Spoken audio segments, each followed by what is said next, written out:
সম্মানিত সদস্য জনাব সালাউদ্দিন আহমেদ এখন আপনাদের সামনে বক্তব্য রাখছেন। আমি বক্তব্য রাখার জন্য উঠি নাই। বিসমিল্লাহির রহমানির রহিম। আলহামদুলিল্লাহ, আমাদের প্রিয় নেতা, আপনাদের নেতা, বাংলাদেশের গণমানুষের নেতা, গণতান্ত্রিক আন্দোলনের শীর্ষ নেতা, আমাদের আগামীর বাংলাদেশের দিক নির্দেশক, এদেশের গণতন্ত্রের রক্ষা কবচ, স্বাধীনতার সার্বভৌমত্বের রক্ষা কবচ, আমাদের প্রিয় নেতা, প্রাণ প্রিয় নেতা জনাব তারেক রহমান আপনাদের সামনে আপনাদেরকে ধন্যবাদ জানাবেন, জাতির প্রতি কৃতজ্ঞতা জানাবেন। গণতান্ত্রিক সংগ্রামের মধ্য দিয়ে ফ্যাসিবাদের পতন হয়েছে, গণতন্ত্র অবমুক্ত হয়েছে, সেজন্য আপনাদের প্রতি কৃতজ্ঞতা জানাবেন। তিনি আমাদের মাঝে ফিরে আসতে পেরেছেন। আমি আহ্বান জানাচ্ছি বাংলাদেশের গণমানুষের নেতা, আমাদের প্রাণ প্রিয় নেতা, বাংলাদেশের আগামী দিনের দিক নির্দেশক জনাব তারেক রহমান, জনাব তারেক রহমান।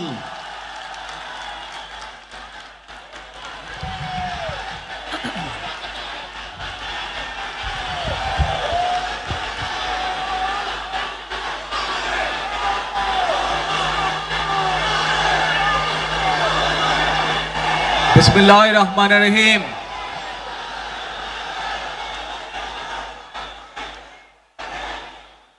প্রিয় বাংলাদেশ, উপস্থিত প্রিয় মুরব্বীবর্গ, মঞ্চে উপস্থিত জাতীয় নেতৃবৃন্দ, আমার সামনে উপস্থিত প্রিয় ভাই ও বোনেরা এবং মিডিয়ার মাধ্যমে সমগ্র বাংলাদেশ থেকে যারা দেখছেন এই অনুষ্ঠান, প্রিয় ভাই বোনেরা, প্রিয় মা বোনেরা, আসসালামু আলাইকুম। ভাই বোনেরা, আজ প্রথমেই আমি রাব্বুল আলামিনের দরবারে হাজারো লক্ষ কোটি শুকরিয়া জানাতে চাই। রাব্বুল আলামিনের অশেষ রহমতে আজ আমি আমার প্রিয় মাতৃভূমিতে ফিরে আসতে পেরেছি আপনাদের দোয়ায়। আপনাদের মাঝে প্রিয় ভাই বোনেরা,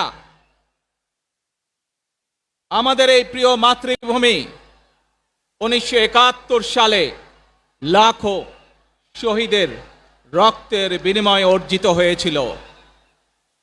ঠিক একইভাবে 75-এ আবার 7ই নভেম্বর আধিপত্যবাদীদের হাত থেকে রক্ষার জন্য সেদিন সিপাহী জনতার বিপ্লবের মাধ্যমে আধিপত্যবাদের হাত থেকে দেশকে রক্ষা করা হয়েছিল।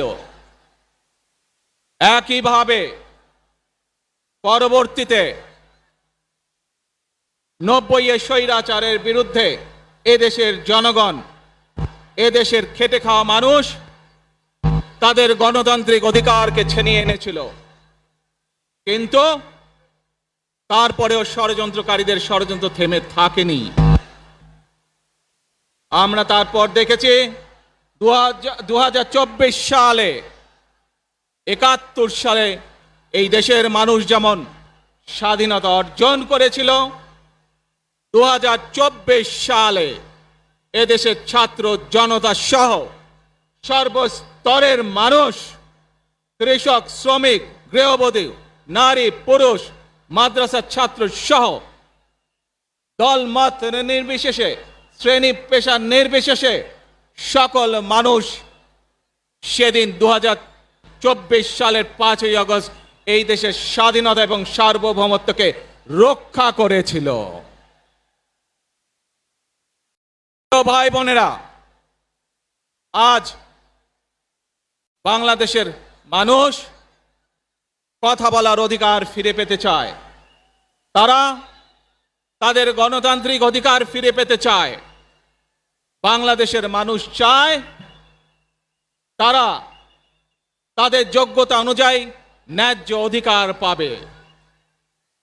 প্রিয় ভাই বোনেরা, আজ আমাদের সময় এসেছে সকলে মিলে দেশ গড়ার। এই দেশে যেমন পাহাড়ের মানুষ আছে, এই দেশে একইভাবে সমতলের মানুষ আছে। এই দেশে মুসলমান, বৌদ্ধ, খ্রিস্টান, হিন্দু সহ বিভিন্ন ধর্মের মানুষ বসবাস করে। আমরা চাই সকলে মিলে এমন একটি বাংলাদেশ গড়ে তুলব আমরা, যেই বাংলাদেশের স্বপ্ন একজন মা দেখেন, অর্থাৎ একটি নিরাপদ বাংলাদেশ আমরা গড়ে তুলতে চাই। যে বাংলাদেশে একজন নারী, একজন পুরুষ, একজন শিশু যেই হোক না কেন নিরাপদে ঘর থেকে বের হলে নিরাপদে ইনশাআল্লাহ ঘরে আবার ফিরে আসতে পারে। প্রিয় ভাই বোনেরা, এই দেশের জনসংখ্যার অর্ধেক নারী, 4 কোটিরও বেশি তরুণ প্রজন্মের সদস্য, 5 কোটির মতন শিশু,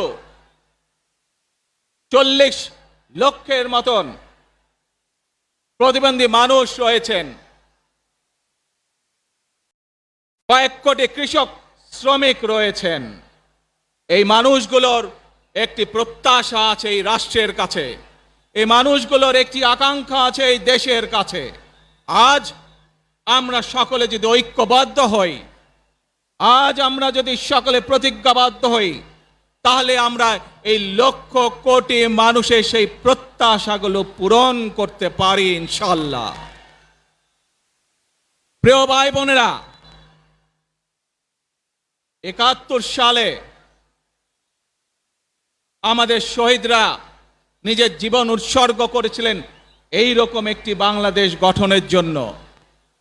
বিগত 15 বছর স্বৈরাচারের বিরুদ্ধে শত শত হাজারো গুম খুনের শিকার হয়েছে শুধু রাজনৈতিক দলের সদস্য নয়, নিরীহ মানুষের প্রতিবাদ করতে গিয়ে অত্যাচার নির্যাতনের শিকার হয়েছে, জীবন দিয়েছে। 2024 সাল মাত্র সেদিনের ঘটনা। কিভাবে আমরা দেখেছি আমাদের তরুণ প্রজন্মের সদস্যরা কিভাবে নিজের জীবন উৎসর্গ করেছে দেশের এই স্বাধীনতা এবং সার্বভৌমত্বকে রক্ষা করার জন্য। প্রিয় ভাই বোনেরা, কয়েকদিন আগে এই বাংলাদেশের 24 আন্দোলনের এক সাহসী প্রজন্মের এক সাহসী সদস্য ওসমান হাদিকে হত্যা করা হয়েছে। ওসমান হাদি শহীদ হয়েছে। প্রিয় ভাই বোনেরা, ওসমান হাদি চেয়েছিল এই দেশের মানুষের জন্য গণতন্ত্র প্রতিষ্ঠিত হোক, এই দেশের মানুষের গণতান্ত্রিক অধিকার প্রতিষ্ঠিত হোক, এই দেশের মানুষ তাদের গণতান্ত্রিক এবং অর্থনৈতিক অধিকার ফিরে পাক। আজ 24 আন্দোলনে যারা শহীদ হয়েছেন, ওসমান হাদি সহ 71 যারা শহীদ হয়েছেন, বিগত স্বৈরাচারের সময় বিভিন্নভাবে খুন গুমের শিকার হয়েছেন, এই মানুষগুলোর রক্তের ঋণ যদি শোধ করতে হয়, আসুন আমরা আমাদের সেই প্রত্যাশিত বাংলাদেশ গড়ে তুলব, যেখানে আমরা সকলে মিলে কাজ করব, যেখানে আমরা সকলে মিলে আমাদের প্রত্যাশিত বাংলাদেশকে গড়ে তুলব। প্রিয় ভাই বোনেরা, বিভিন্ন আধিপত্যবাদ শক্তির গুপ্তচরেরা বিভিন্নভাবে ষড়যন্ত্রে এখন লিপ্ত রয়েছে। আমাদেরকে ধৈর্যশীল হতে হবে, আমাদেরকে ধৈর্য ধারণ করতে হবে। বিশেষ করে তরুণ প্রজন্মের যে সদস্যরা আছেন, আপনারাই আগামী দিন দেশকে নেতৃত্ব দেবেন, দেশকে গড়ে তুলবেন। এই দায়িত্ব তরুণ প্রজন্মের সদস্যদেরকে আজ গ্রহণ করতে হবে, যাতে করে এই দেশকে আমরা সুন্দরভাবে গড়ে তুলতে পারি। শক্ত ভিত্তির উপরে গণতান্ত্রিক ভিত্তি, শক্তিশালী অর্থনৈতিক ভিত্তির উপরে যাতে এই দেশকে আমরা গড়ে তুলতে পারি। প্রিয় ভাই বোনেরা, আমার সাথে আজকে মঞ্চে এখানে বহু জাতীয় নেতৃবৃন্দ বসে আছেন। আসুন আজকে আমরা দুহাত তুলে আল্লাহর দরবারে দোয়া করে আল্লাহর রহমত আমরা চাই। যে সকল জাতীয় নেতৃবৃন্দ এই মঞ্চে আছেন, মঞ্চের বাইরে যে সকল জাতীয় আরো নেতৃবৃন্দ আছেন, আমরা সকলে মিলে এই দেশকে নেতৃত্ব দিয়ে আমাদের বাংলাদেশের জনগণের প্রত্যাশিত সেই বাংলাদেশকে আমরা গড়ে তুলতে চাই। আমাদেরকে যে কোনো মূল্যে আমাদেরকে এই দেশের শান্তি শৃঙ্খলা রক্ষা করতে হবে। যে কোনো উস্কানির মুখে আমাদেরকে ধীর শান্ত থাকতে হবে। প্রিয় ভাই বোনেরা, আমরা দেশের শান্তি চাই, আমরা দেশের শান্তি চাই, আমরা দেশের শান্তি চাই। ভাই বোনেরা, মার্টিন লুথার কিং নাম শুনেছেন না আপনারা? নাম শুনেছেন তো আপনারা? মার্টিন লুথার কিং, তার একটি বিখ্যাত ডায়লগ আছে, আই হ্যাভ এ ড্রিম।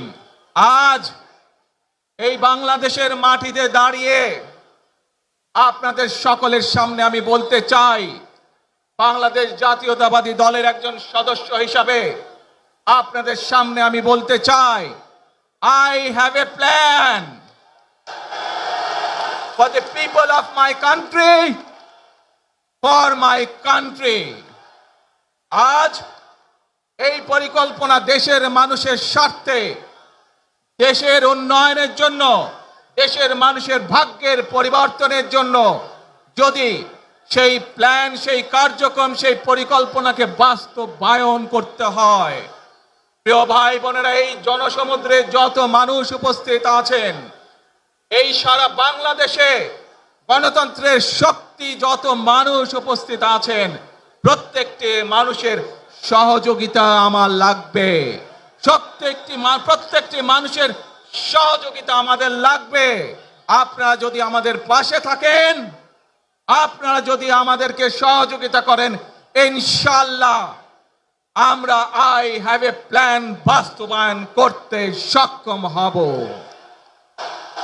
আসুন আমরা আল্লাহ রাব্বুল আলামিনের দরবারে হাত তুলে প্রার্থনা করি, আমরা জানো হে রাব্বুল আলামিন, হে একমাত্র মালিক, হে একমাত্র পরওয়ারদিগার, হে একমাত্র রহমত দানকারী, হে একমাত্র সাহায্যকারী,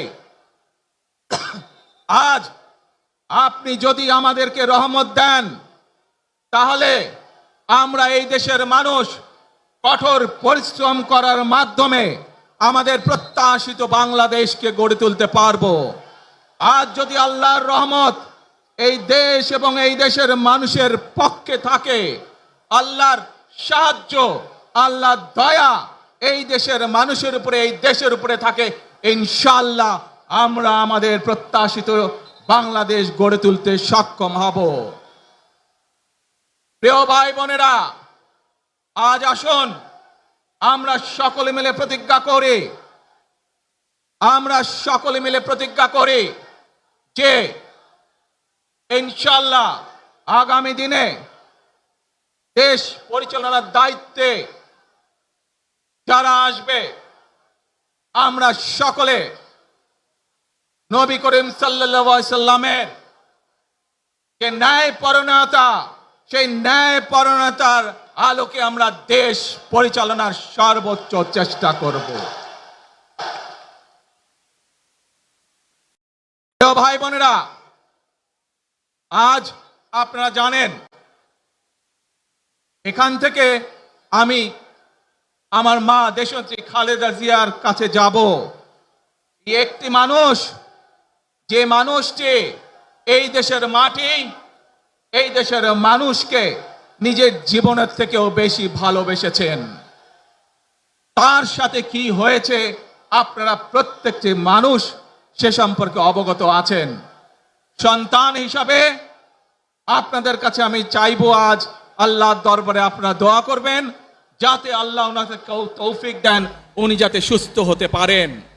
প্রিয় ভাই বোনেরা, সন্তান হিসাবে আমার মন আমার মায়ের বিছানার পাশে পড়ে আছে সেই হাসপাতালের ঘরে, কিন্তু সেই মানুষটি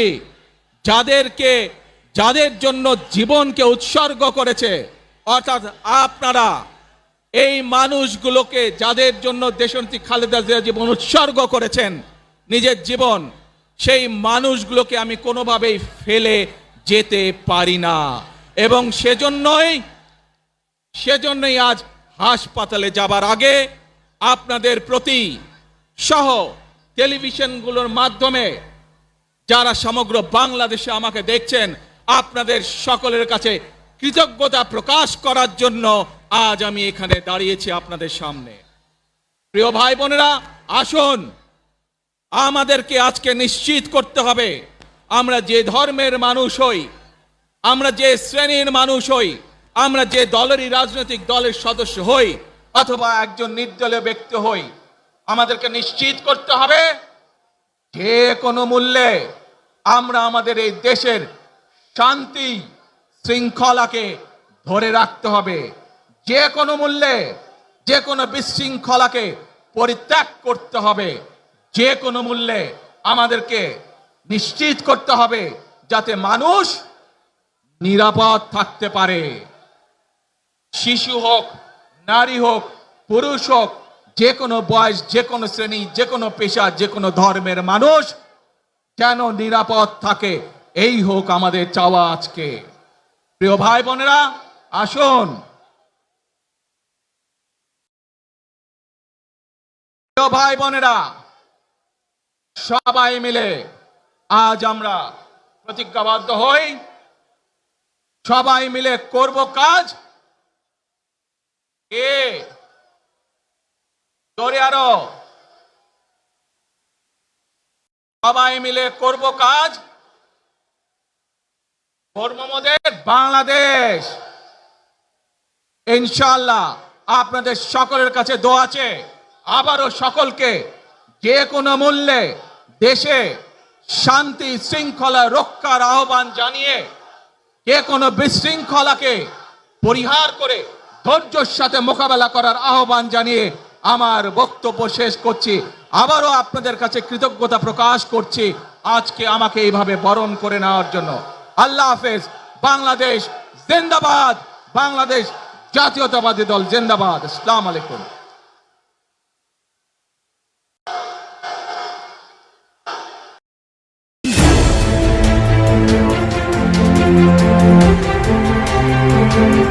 Thank you.